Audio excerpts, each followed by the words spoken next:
Buenas chicos, soy José de Anomalous Paranormal y hoy empezamos una nueva aventura. Empezamos los podcasts de Anomalous Paranormal. Bienvenidos a Crónicas de lo Desconocido.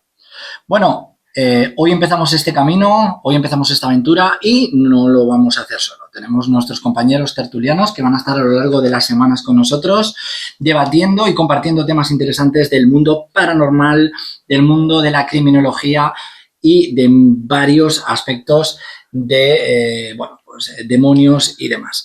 Empezamos. Buenas, Laura, ¿de qué nos vas a hablar esta noche? Os voy a hablar del hombre del sombrero, que mayoritariamente se describe como una entidad de bajo astral que aparece en parálisis de sueño. Muy bien, y tenemos a nuestro compañero Enzo. Buenas noches. Hola, buenas noches, compañeros. ¿De qué nos vas a hablar hoy? A todos los oyentes, y yo hoy voy a hablar sobre el tema de los asesinatos cometidos por Jeffrey Dahmer, un conocido asesino en serie. Bueno, temas interesantes. Damos el punto de inicio a estos podcasts. Sentaros, coger las palomitas. Esta noche se depara movidita. ¡Empezamos!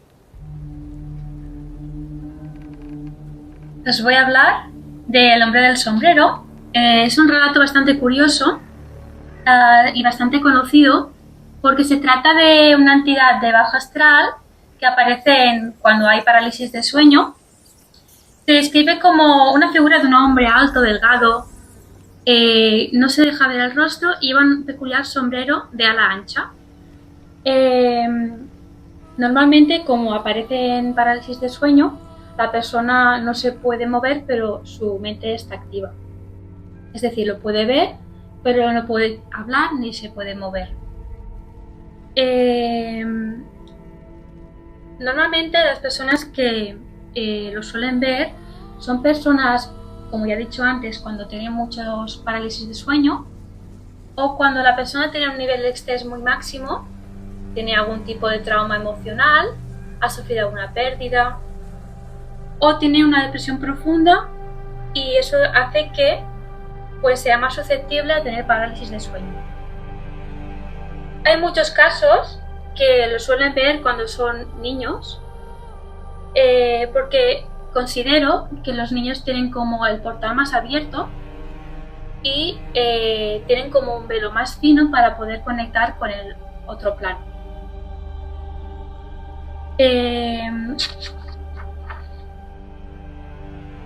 También, como he dicho antes, las personas con un grado de sensibilidad muy alto también pueden tener esa habilidad para poder ver este ente o otro tipo de ente. También es verdad que cuando la persona vive en una casa que está muy cargada, también puede ser que haya algo que no debe de estar ahí. Entonces puede ser que este ente se pueda ver o sentir. Normalmente este ente suele aparecer cuando te queda advertida alguna tragedia. En casos muy muy raros se suele dar, que no es muy común, para ahuyentar de otras presencias pues más aterradoras o más negativas. Como todos los entes o cualquier entidad, demonio o ser que no está en este plano, se suelen alimentar del miedo, cosa que el hombre del sombrero hace. Por eso aparece en momentos más vulnerables emocionalmente de la persona que lo puede ver.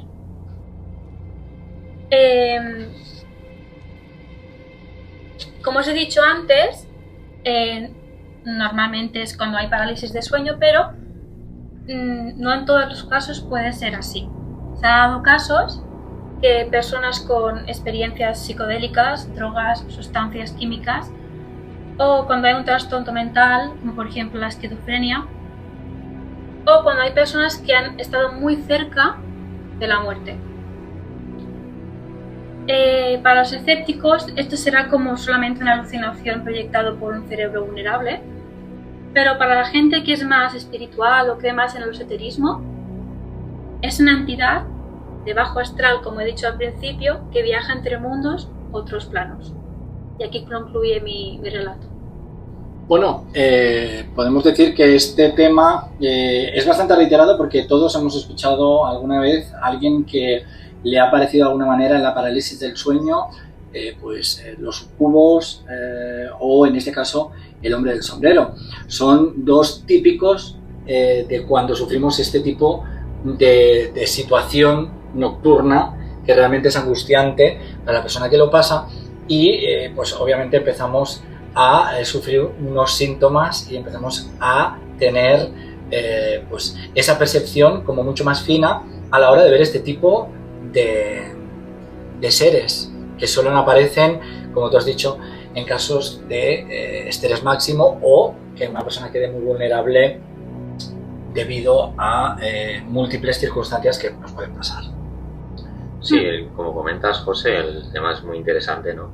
Porque hay gente que a lo mejor no ha llegado a ver esta figura del hombre del sombrero, pero sí algún tipo de entidad que lo pueda relacionar a ello, aunque se presente en diferente forma o en diferentes escenarios, ¿no? Dependiendo de la persona, ¿no? En este caso, yo mismo puedo dar mi testimonio de que sí que he experimentado con tener pues esos sueños con este tipo de entidades.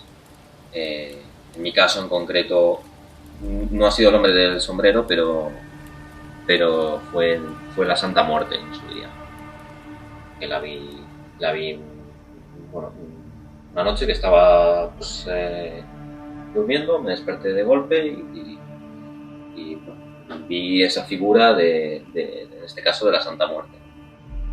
Bueno, como decimos, y lo has mencionado también en el relato, puede ser por situaciones que, bueno, pues ese fino hilo pues está más receptivo a la hora de poder ver este tipo de entidades que, como digo, hay de múltiples formas, de múltiples situaciones. Obviamente son circunstancias que nos pueden pues atenuar a ver la percepción diferente de según lo que haya.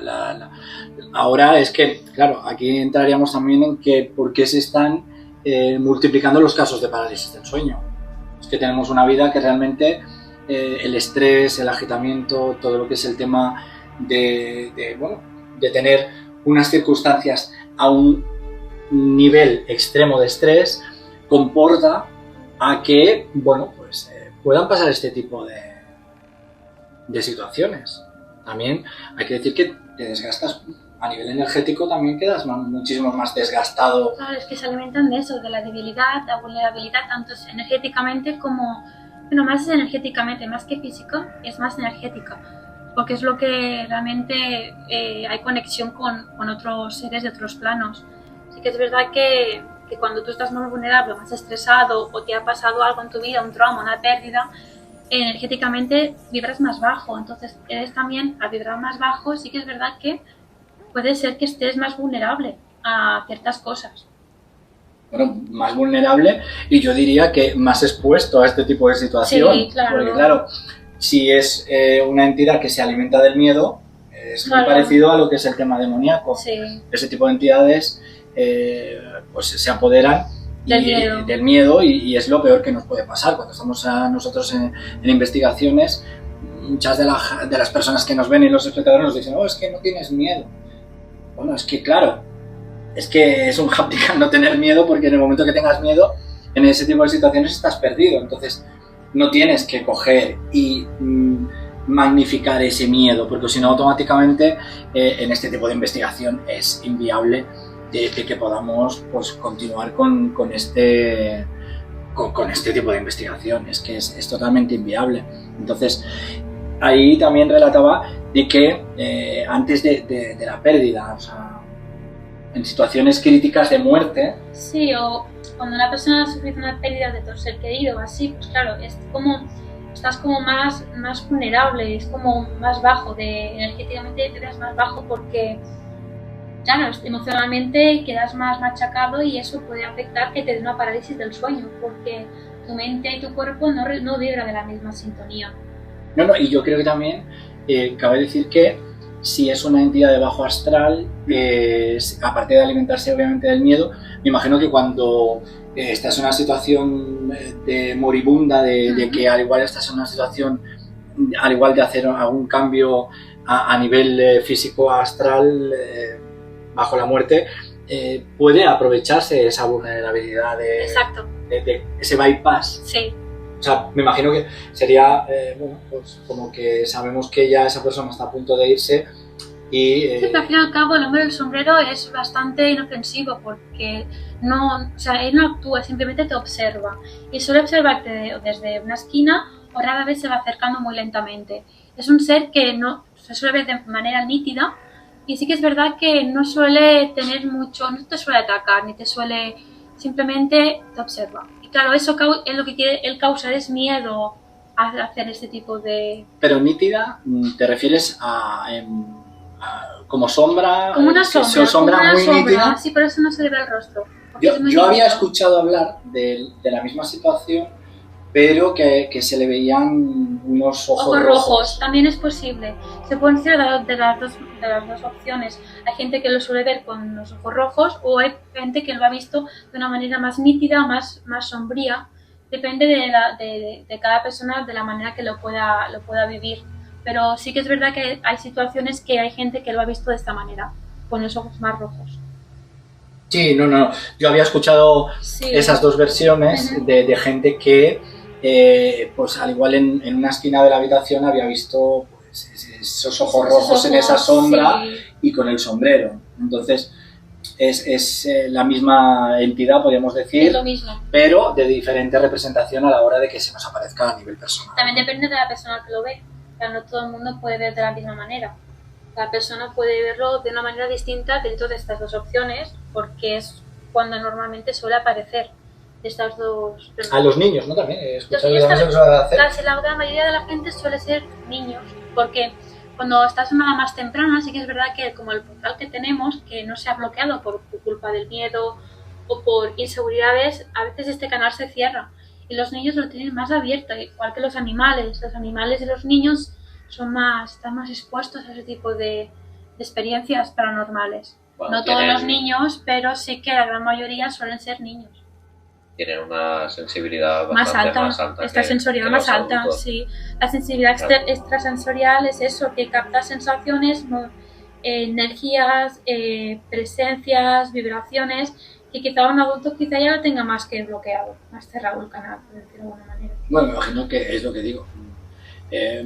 Cuando eres adulto pues ya te cierras muchísimo más. Ten en cuenta que tenemos situaciones que pues, el estrés, el día a día, discusiones, o sea, todo es una mezcla bastante explosiva para nosotros empezar a dejar de percibir este tipo de deidades, por decirlo de alguna manera, porque nos cerramos nosotros. Entonces, en cierto tipo de culturas y hay un dicho de que un niño hasta los 15 años pues tiene libre albedrío, entonces está muy expuesto, ¿vale?, a la protección, pero también está muy expuesto pues a la percepción de todo lo que son este tipo de deidades. Sí que tenemos protección de nuestros ancestros, tenemos protección de nuestros guías espirituales hasta los 15 años y a partir de ahí el libre albedrío pues cada uno va decidiendo hacia qué camino quiere ir,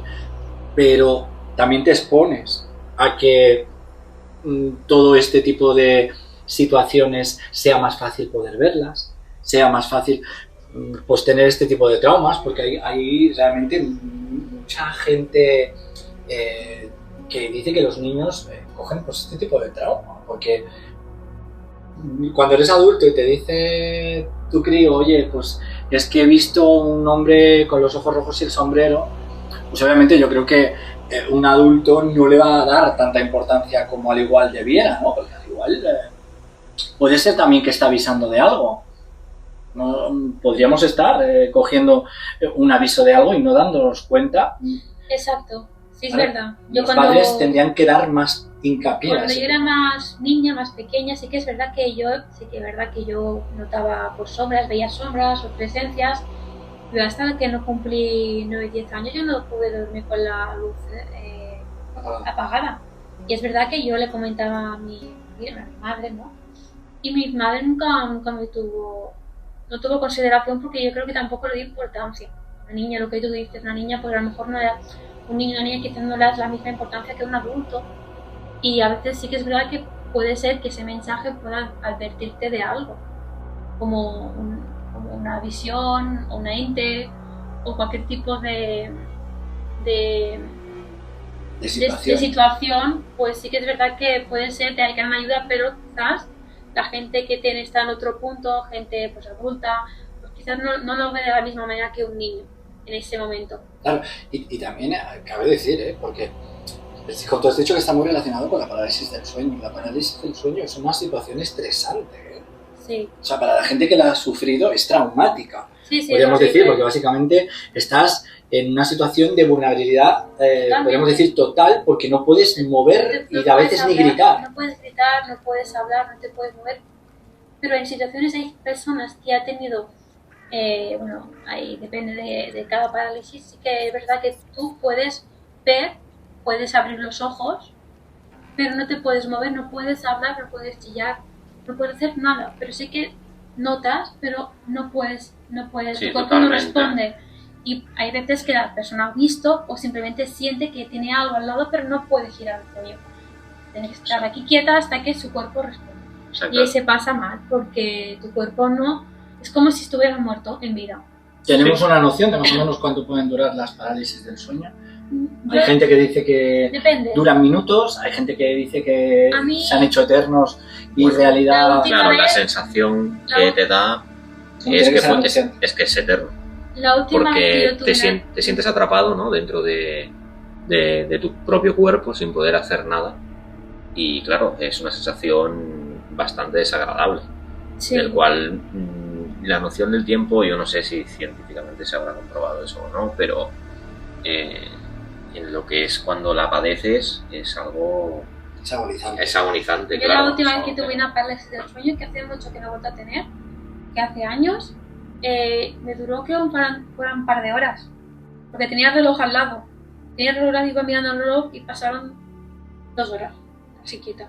No podía moverme. Bueno, yo supongo que debe ser también mucho, depende del nivel de estrés que Sí, esté acarreando es la que persona. cada parálisis es un mundo aparte. No todo depende de la persona, depende del estado mental de esta persona, o depende de muchos factores. O sea, no todo el mundo, no hay un estándar que te diga tienes que quedarte entre tal y tal. No, depende del estrés, de la persona, de la situación que se encuentre, de cómo funcione su mente, depende de qué tipo de desconexión que tiene con su nivel cerebral al cuerpo.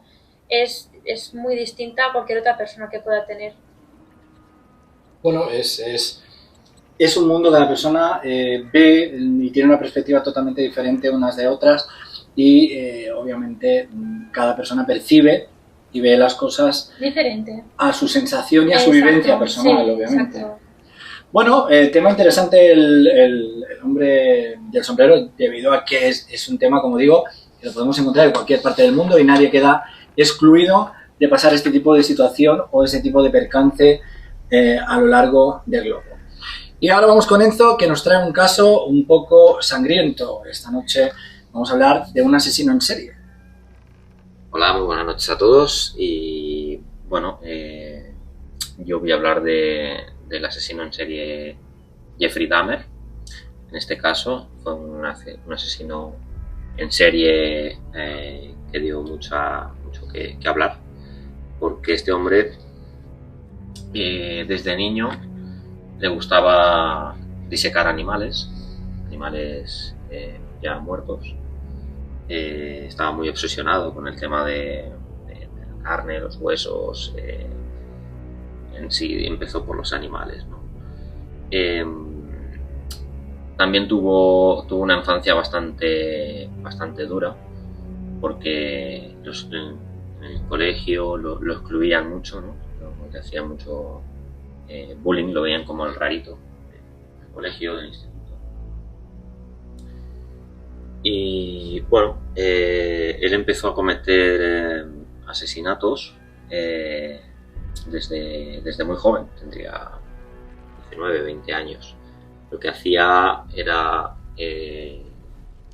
emborrachar a sus víctimas con una bebida alcohólica. Les ponía pues droga, somnífero.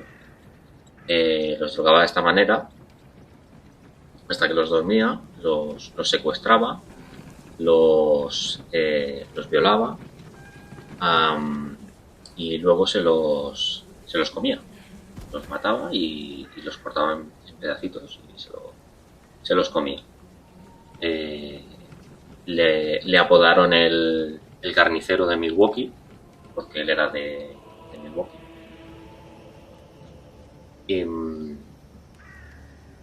Y bueno, cometió en total unos 17 asesinatos, de los cuales había un menor de edad. Tenía el menor de edad, al cual intentó violarlo y matarlo, pero tuvo suerte de escapar. En concreto a este chico le había agujereado la cabeza con un taladro, porque decía que, con la punta del taladro le ponía ácido y le había taladrado lo que es la cabeza hasta llegar hasta el cerebro, porque lo quería convertir en zombie. Este chico pues tuvo la suerte de poder escapar, y bueno, una víctima que no pudo terminar, ¿no?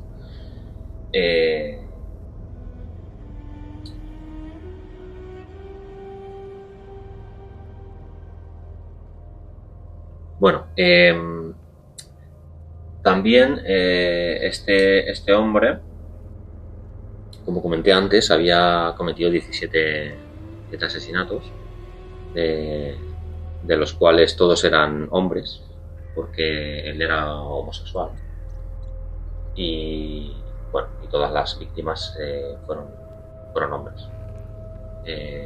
El método que utilizaba para sus asesinatos básicamente era eso: ir a discotecas, emborracharlos, invitarlos a una copa, en la copa les metía un somnífero y ahí empezaba su ritual de asesinatos. Lo acabaron pillando justo cuando iba a cometer un asesinato. Una vecina suya, donde él vivía, llevaba tiempo ya avisando a la policía de que olía mucho a podrido, que se colaba por el aire acondicionado de lo que es el bloque, ¿vale? Tenía todo lo que es el aire acondicionado, todo centralizado, todo junto, y del hedor, del olor a podrido que emanaba su piso, le llegaba a esta vecina. Y claro, esta vecina avisó innumerables veces a la policía, ¿no? Aunque la policía pasaba un poco de todo, porque en aquella época había mucho problema con el tema de pues, si eras blanco o eras negro, ¿no? En este caso, esta vecina era de color, y la policía pues le iban a creer antes a una persona blanca que a una persona negra. Entonces obviaron muchas cosas, en el cual con el tiempo encontraron, la última víctima que iba a tener en ese caso pudo escapar corriendo por las calles de la ciudad, gritando socorro, socorro, hasta que encontró una patrulla de policía y investigaron el piso de este hombre y encontraron pues todos los cadáveres de la gente que había matado pues en lo que son containers, ¿no? Que tenía dentro de su casa, en todas las partes de los cuerpos, en este caso, todas bañadas en ácido, ¿no? Porque les gustaba deshacer lo que es la carne separar la carne de los huesos y luego los enterraba. Al final, pues la policía dio con lo que estaba haciendo en su piso y bueno, lo condenaron a cadena perpetua. Unos años después, este hombre pues murió en la propia cárcel porque otro preso lo mató, un hombre de color, y lo mató con puñaladas. Lo cogió por bandas dentro de la prisión y se lo cargó por todos los crímenes que había cometido. Vaya relato de una persona totalmente desequilibrada a nivel mental. Como hemos dicho muchas veces, la mente es un arma de doble filo. Sí. O podemos hacerla servir para muchas cosas en positivo, o realmente podemos llegar a la parte más perversa humana de ese aspecto. Que piensa que un psicópata ya nace psicópata. Yo creo que este niño ya cuando era de corte temprana edad, sí que es verdad que ya tenía matices de una persona que era como excluida.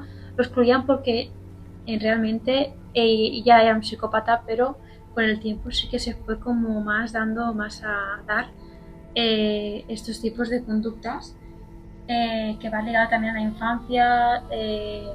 Tampoco yo creo que lo supieron entender en su familia y eso fue cada vez peor. Podemos decir que esto empieza a través de bullying o Sí. de una incomprensión de temprana edad y obviamente de una no detección Claro, de la familia. de la familia, por parte de la familia, de este individuo. Porque Sí, a él le diagnosticaron esquizofrenia y personalidad múltiple. O sea, si ya estaba diagnosticado, Sí. Entiendo que la familia tenía el conocimiento de que había ese tipo de patología dentro Sí, de él. sí, pero no lo querían reconocer y bueno, claro que él también tuvo una infancia, adolescencia traumática porque bueno, con su padre no se llevaba bien, su madre vivía borracha y drogada, al final vivió pues eso, ¿no? Lo que hoy en día diríamos que sería una familia dividida, ¿no? Desestructurada, exactamente. Claro.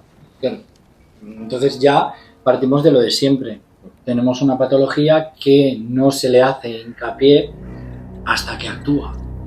Porque hemos visto muchos tipos de psicópatas de que al igual están dormidos hasta que pues ese instinto, por llamarlo de alguna manera, se despierta. Y en este caso, las acciones y los métodos que utilizaba eran realmente macabros, o sea, llevados al extremo máximo de la crueldad.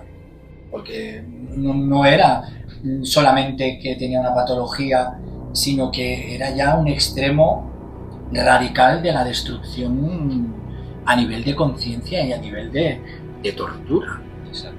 Él empezó sus crímenes justamente en su casa, no vivía con su padre, en este caso. Y la primera víctima que tuvo, la que hizo fue enterrarla en el jardín de casa.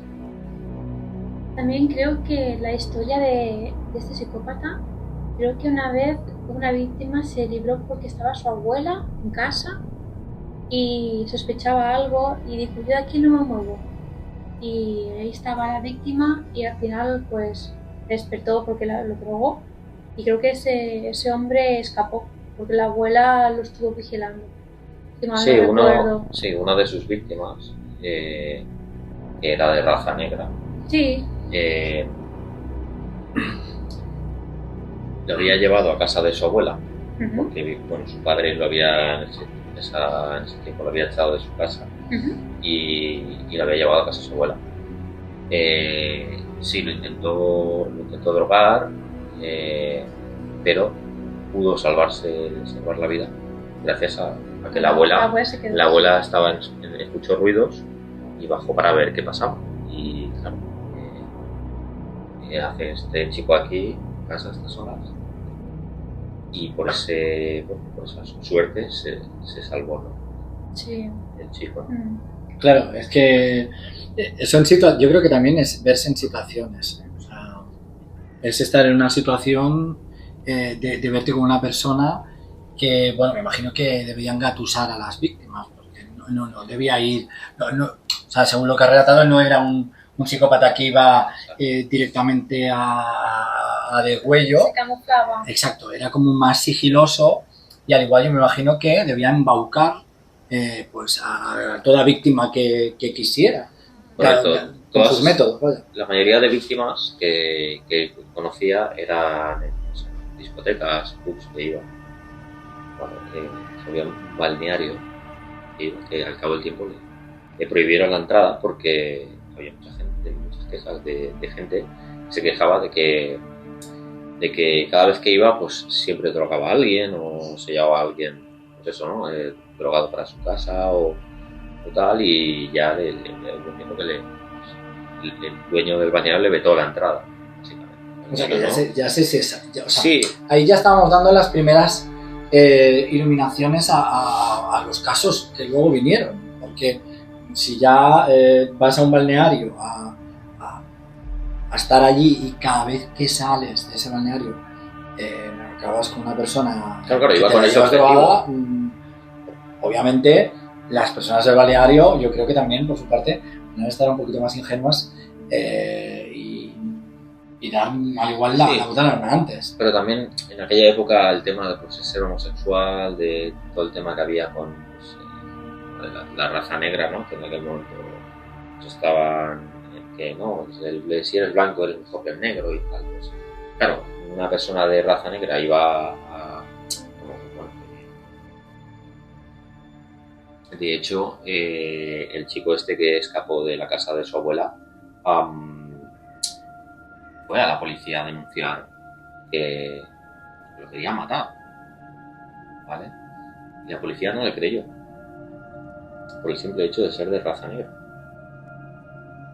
O sea, había esa discriminación latente. Bueno, realmente en Estados Unidos ha habido una discriminación y creo que a día de hoy, en pleno siglo XXI, continúa todavía habiendo pues, ese tipo de diferencia, de perjuicios de raza y de color a la hora del trato a nivel legal o incluso del trato pues, cotidiano en sitios del país, ¿no?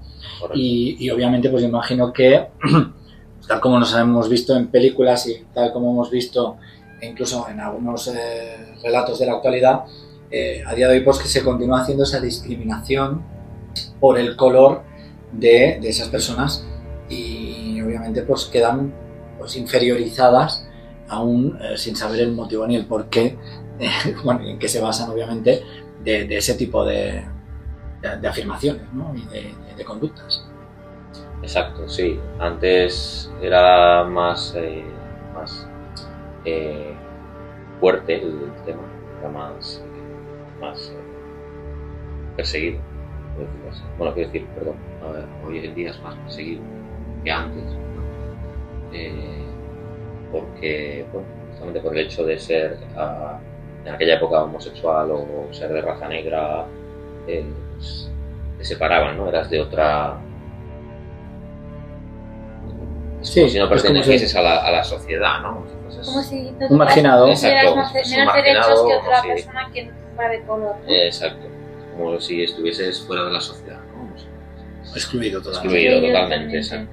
Exactamente.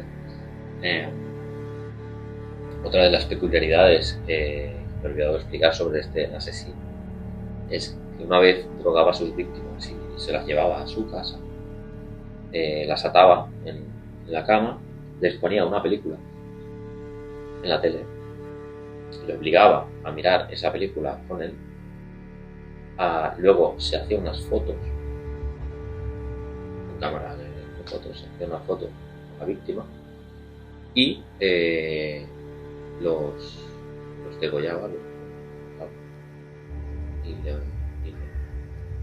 cuartizaba con herramientas rudimentarias. Sí, que todos tenemos en nuestra casa, taladro, sierra, O sea, realmente es muy macabro, ¿eh? O sea, estamos hablando de una persona que llegó a unos puntos de tortura, o sea, muy poco usuales para la época.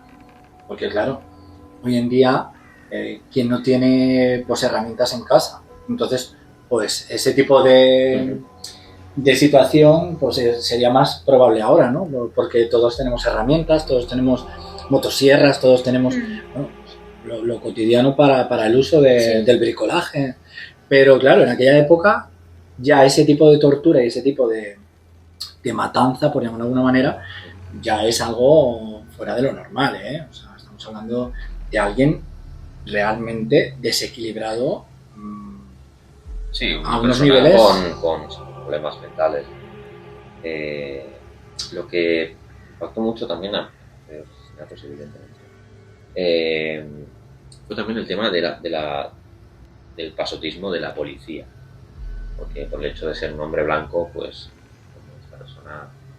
Como que le daba más confianza no, que no si fuera de raza negra. Exacto, porque justamente la gente que se quejaba de... Ojo, que las víctimas que ha tenido, las 17 víctimas, también han habido hombres blancos, no eran todos negros, pero la mayoría en su... Creo que el que logró escapar era asiático. Era asiático, el que tenía 14 años.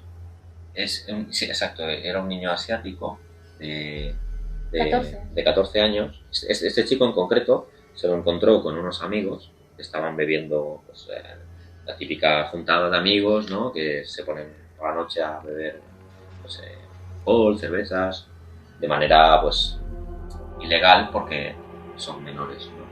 Entonces, para una venta de alcohol ya sabes que te piden una identificación de que seas mayor de edad y tal. Vamos. ¿Y qué pasó? Que se los encontró a las afueras de una tienda y bueno, él iba a comprar, Jeffrey iba a comprar y se los encontró fuera de la tienda, ¿no? Y se les quedó mirando y les dijo ¿queréis que os pille alcohol? Y los chavales dijeron sí, tal.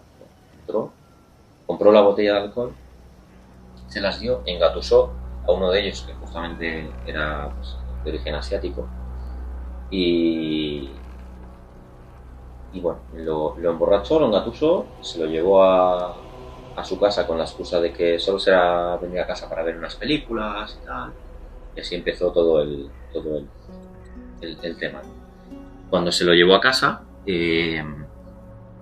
entraron a su piso, a su casa, y le dijo, ¿quieres beber algo? Tal. Bueno, el chico le dijo que sí, y él pues empezó pues, su ritual, ¿no? de ponerle droga a la bebida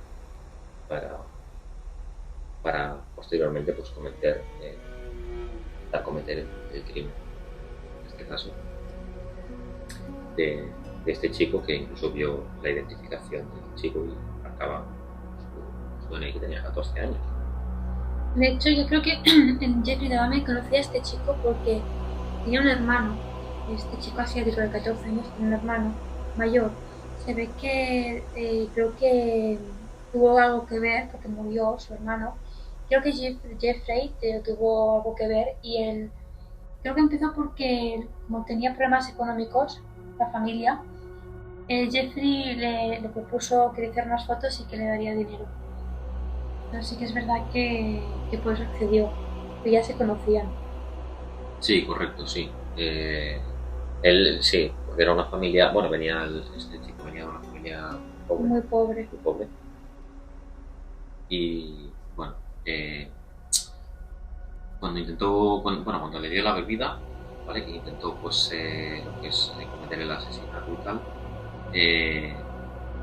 él una de las cosas que quería probar, que no había probado con otros crímenes que había cometido, era lo que es intentar convertirlo en zombie, ¿vale? Sí. Y utilizaba lo que es la punta de un taladro, la mojaba en ácido y le perforaba el cráneo hasta llegar al cerebro.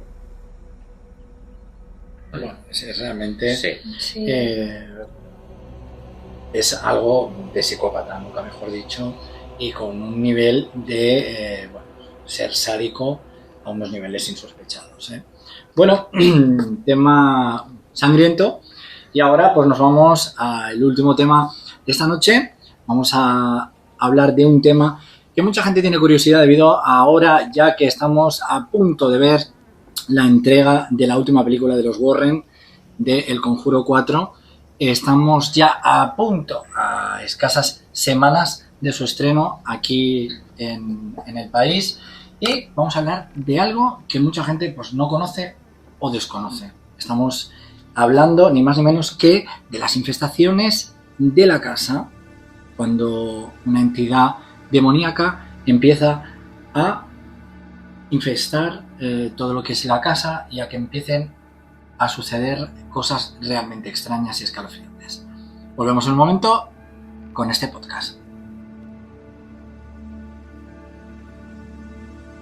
Pues como ya he dicho, chicos, vamos a hablar de un tema realmente escalofriante, de un tema que, como ya he comentado anteriormente, debido a que va a salir la última película de los Warren, del Conjuro 4, vamos a hablar de uno de los temas que muchas veces la gente no entiende.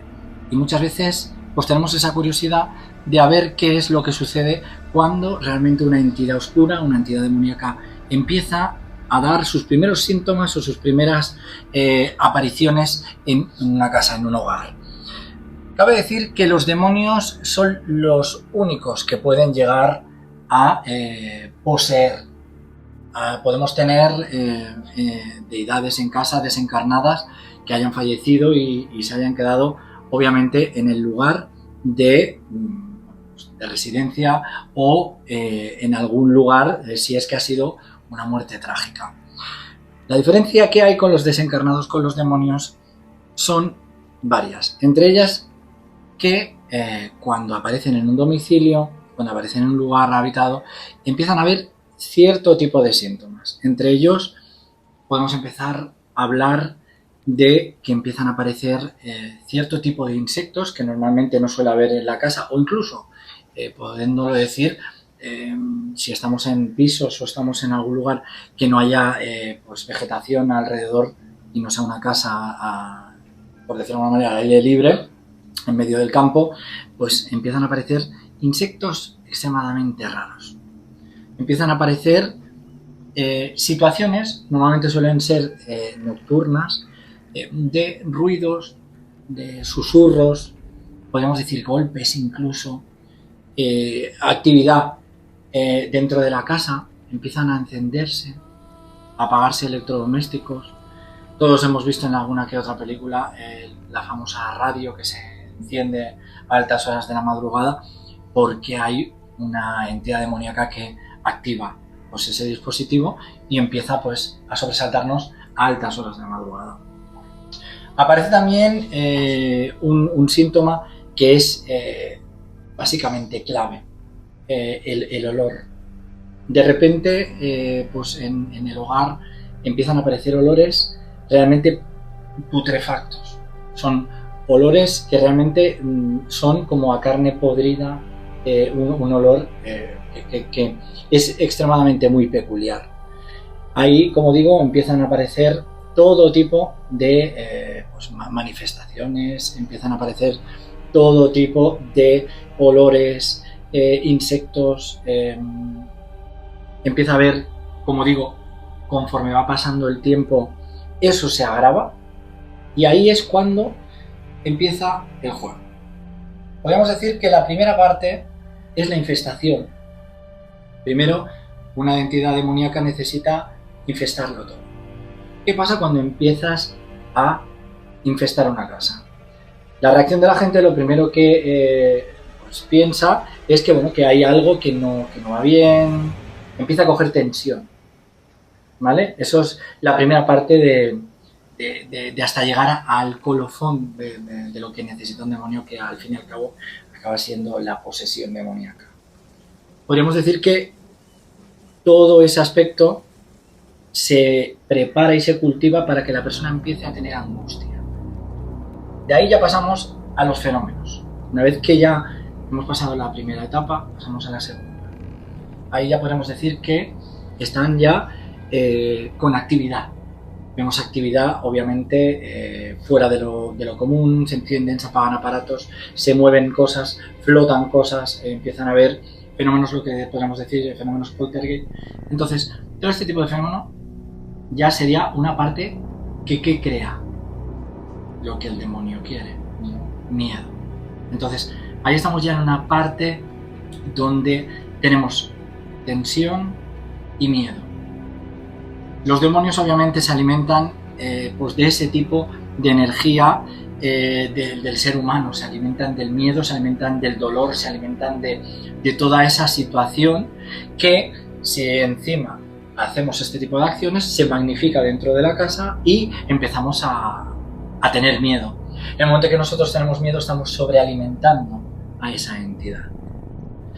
Y luego ya iríamos, una vez que ya eso llega a ser extremo, ahí ya pasamos al tema de la posesión demoníaca. Realmente hay mucha gente que cree que un demonio posee a una alma humana por un objetivo. En realidad el objetivo es matar a la persona. O sea, en realidad no hay un objetivo en sí de una utilización de una persona para conseguir un fin. Es realmente la muerte. O sea, lo que quieren es, el objetivo final es poseer para matar. Sea haciéndola que se suicide, sea haciéndola que se automutile. Hay 1000 teorías debido a que una finalidad macabra es la muerte. Eso es lo que un demonio realmente va buscando cuando empieza a infestar, ¿vale? Hay métodos que se hacen servir para averiguar si en la casa podemos tener presencia demoníaca. Uno de los métodos muy útiles, que yo siempre se lo he dicho a mucha gente que me ha preguntado, ya que nos dedicamos a ello, pues mucha gente te pregunta y te dice que cómo pueden averiguar si ahí hay una presencia demoníaca. Yo lo que les digo es que normalmente hagan 2 métodos. Uno es que pongan sal gruesa en paralelo en las entradas de las habitaciones, que hagan líneas de punta a punta en las entradas de las habitaciones. Eso en realidad se hace servir para proteger el espacio que nosotros estamos poniendo la sal, pero también nos ayuda a saber si es una entidad demoníaca. ¿Cómo sabemos si es una entidad demoníaca? Porque son las únicas entidades que cuando pasan por encima de la sal la convierten en agua, la deshacen. O sea, es así de curioso, pero cuando hay una entidad demoníaca, la sal se convierte en líquido. Todos hemos visto muchas veces, ahora que todo lo que es este auge de era New Age en casas, vemos las típicas lámparas de sal y todos podemos ver que la sal suda y a veces nos podemos encontrar la lámpara pues mojada, ¿vale? Porque se ha deshecho, se ha sudado la sal. En este caso, ¿vale? Cuando nosotros lo ponemos en paralelo, no es que haya una alteración de la sal, es que cuando pasa la deidad por encima de la sal, se convierte, la hace directamente derretirse, se convierte en aguoso. Solamente es cuando es demoníaca, si no fuese demoníaca también... Si no fuera demoníaca, la sal es un elemento sellador, por decirlo de alguna manera, que no pueden traspasar otro tipo de, por ejemplo, los desencarnados. A ver, un desencarnado, si realmente es una persona familiar tuya, pues obviamente no le va a hacer de mampara, entiéndeme. Más bien la sal se utiliza para entidades de bajo astral que no son demonios, ¿vale? Las entidades de bajo astral son el ejército podríamos decir, de los demonios, ¿vale? Tienen legiones que son entidades de bajo astral que están gobernadas por este tipo de entidades, ¿vale? Entonces, bueno, en una situación que haya un demonio, es efectiva, pero se traspasa Pero para lo único que valdría realmente la sal para que no pudiera entrar serían con entidades de bajo astral, para que esa energía se quedara ahí y no pudiera realmente entrar. Si es un desencarnado, como digo, que ha fallecido en casa, un familiar, y está en casa por una muerte trágica, por un asesinato, etc., podríamos decir que esa sal sí que no haría de pantalla, podría atravesarla, ¿vale?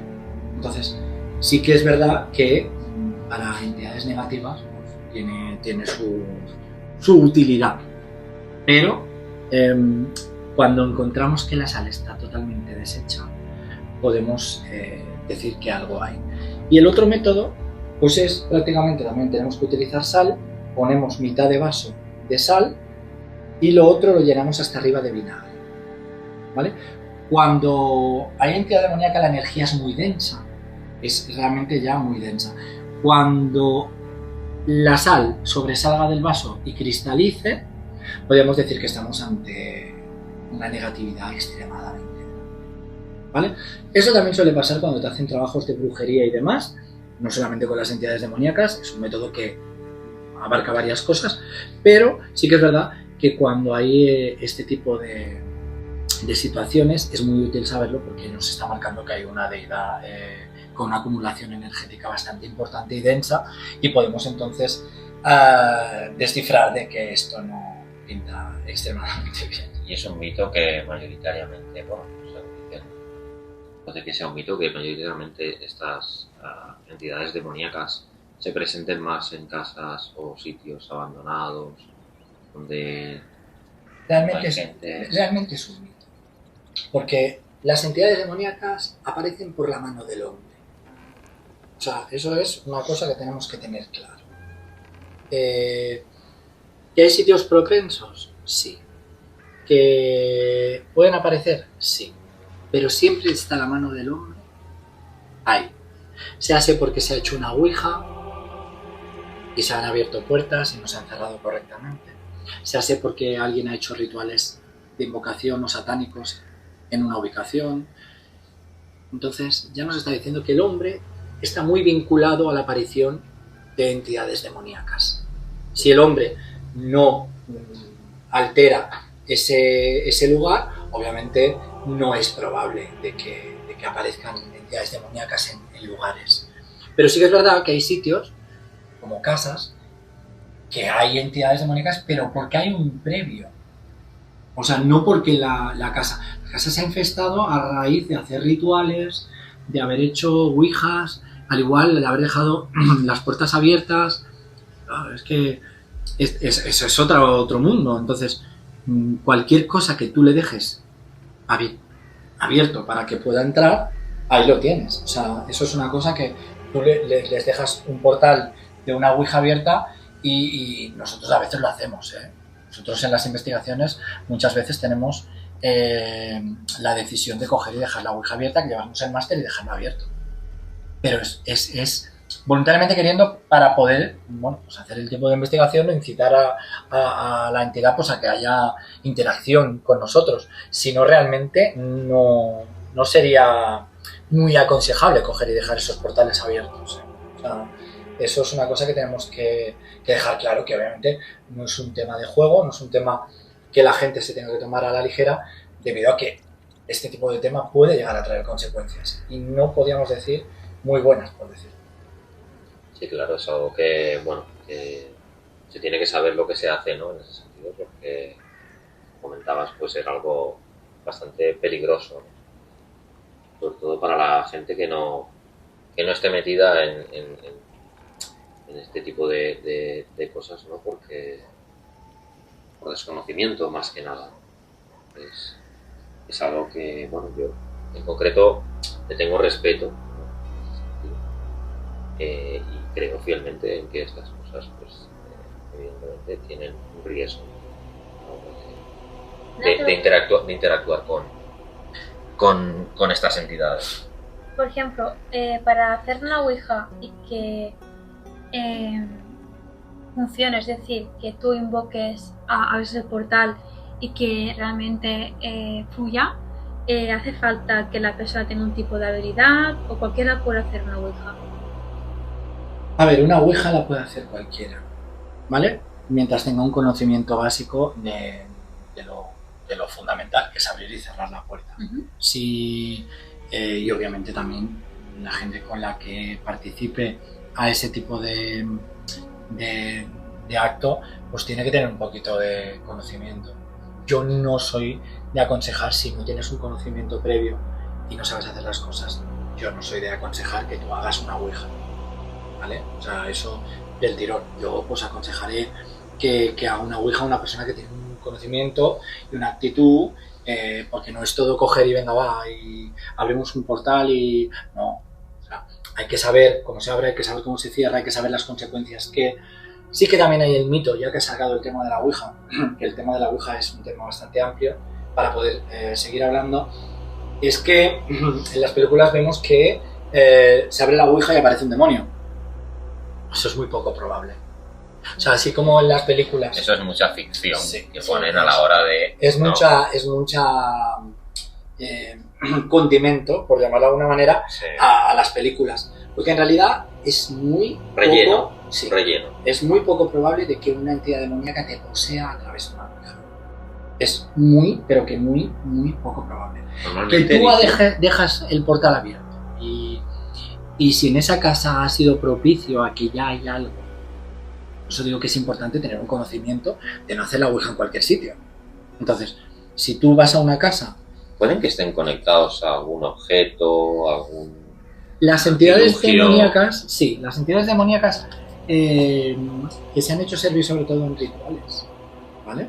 Sí que no podemos decir que son posesiones, porque no es una posesión, porque no es algo que tenga vida, ¿vale?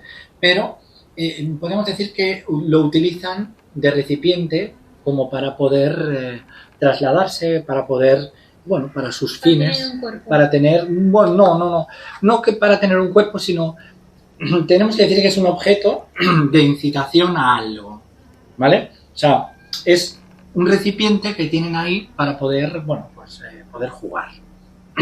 Pero no en sí para poseerlo, la palabra posesión en objetos, yo diría más bien que son recipientes. En sí la posesión, estamos hablando ya de otro tipo de situaciones y de cosas. Pero ya Vulgarmente se le veremos llama más posesión. de exorcismo y cosas así. Sí, pero vulgarmente hay mucha gente que la gente coloquialmente en la calle, pues, incluso en las películas, una muñeca poseída.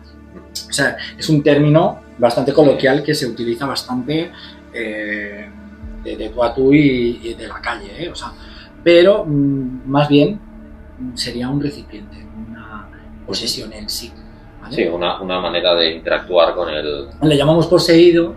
¿Por qué? Pues porque dentro de esa caja, dentro de ese objeto, hay algo ahí demoníaco. Entonces está con esa impregnación demoníaca y entonces le llamamos poseído, ¿vale? Pero en realidad son cajas, son recipientes que pues esa entidad pues utiliza, pero no es lo más común. O sea, ¿hay casas donde pueda haber actividad demoníaca? Sí, pero siempre hay que basarse en lo que ha habido antes. O sea, no es porque ahora vayamos a todas las casas, en todas las casas va a haber demonios, no. Pero si en esa casa se han hecho rituales, habitualmente se pueden hacer ouijas o cualquier tipo de situación, bueno, pues de brujería, pueden llegar a abrirse puertas y pueden llegar a abrirse situaciones de que luego, cuidado lo que aparezca. Pero claro, todo esto es muy amplio, hay que saber muy bien qué se ha hecho, qué no se ha hecho y si realmente pues, ha coincidido con la oportunidad de poder traspasar esa puerta y colarse en el plano, ¿eh? No suele ser lo más común, ¿eh? Bueno, sí, claro, es como comentas, también tiene que haber un historial, ¿no? En ese, según qué sitios, ¿no? Según lo que haya pasado, pues puede ser más o menos propenso a que pueda haber alguna entidad, algún demonio, ¿no? En este caso, dependiendo Del hombre, de la persona que... bueno, del historial del sitio Mm. en concreto, no por el hecho de que sea una casa Exacto. abandonada Tiene tenga que que haber tener un algo. demonio. Exacto. Porque en tu casa mismo puedes tener un demonio. Ujú. Claro, es que hay que tener claro de que actividad paranormal puede haber en muchos sitios. Hay gente que por desgracia ha fallecido en un lugar, en una casa, ha habido gente que ha muerto, o sea, tiene un pasado, casas antiguas, bueno, hay que saber la historia de los lugares, pero es algo muy poco común, a no ser que haya un historial de base importante de que haya actividad demoníaca en todos los lugares. Es muy poco común. Entonces tiene que haber una base que, como he dicho, el hombre ha tenido que tocar para que pueda haber este tipo de actividad. Si no, es muy poco probable que encontremos situaciones bastante significativas a la hora de hacer una investigación. Bueno, temas interesantes esta noche. Parece mentira, pero ha pasado ya casi una hora, por no decir una hora ya, extremadamente rápido. Nosotros lo vamos a dejar aquí. Gracias, Laura, por haber estado aquí esta noche y habernos expuesto este tema. Gracias, Enzo, por haber estado aquí también y haber expuesto ese tema también que nos ha dejado a todos un poquito en shock. Muchas gracias Y buenas noches a todos los oyentes. Pues nos vemos la próxima semana en otro podcast de Anomalous Paranormal. Tener en cuenta que Crónicas de lo Desconocido es el nuevo podcast de Anomalous que emitiremos cada semana. Nos vemos y recuerda una cosa, nunca mires atrás. Hasta la próxima semana.